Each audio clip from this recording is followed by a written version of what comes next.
And it takes us back with your beef with Sarkodie. Was it planned? How did it affect your career? For the first time, let's break it down. It was not planned. I think I've said this to people several times, and I think they disbelieve it. But both him and I will attest to the fact that it wasn't planned. I think it was in the spirit of competition, in the sense of that if he's on record saying certain things, being a competitive person, I mean, and being triggered by the mention of my name and the use of my slogan, I decided to say, well, you know, if you did, me too, I did. So why not? And we took it to that competitive realm. It was nothing personal.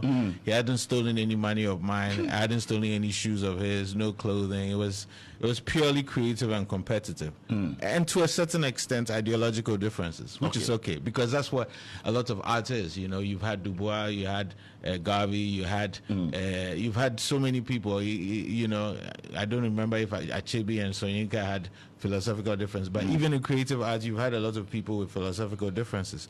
So as much as people might admire each other, I think sometimes we stand for different things, and sometimes we come to a clash. And it's all for the good of the art. The good. So to answer the second part of your question, it's good for the game, partly because yes, both competitors benefit in the sense of the currency of people seeing you showcase your talent, but then you see how the whole ecosystem just booms. That year, I don't think anybody cared about Artist of the Year. They cared about Best Rapper. You know, like I saw how and you won it. Well, who's counting? So that's cemented it for you. No.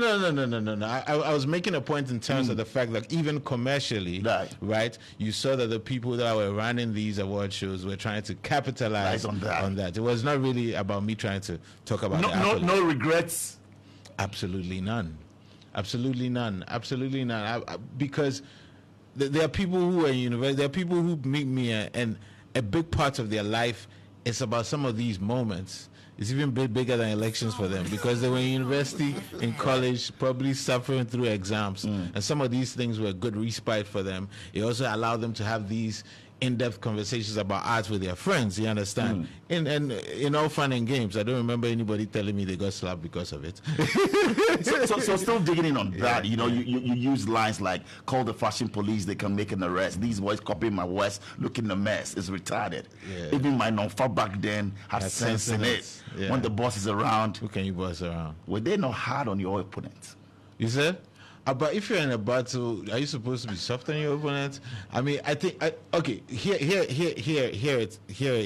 I'm a student of the game, right? Okay. Here's the thing. I'm a student of the game, and also I'm a student of life, right? So I apply both my learnings creatively and also in life, and in that. So I think some of these things, as much as they weren't necessarily using like expletives, you know, they were harsher because they were psychologically undressing, you know, to a certain degree. I was saying this is what a person like me represents. What do you represent? Okay, so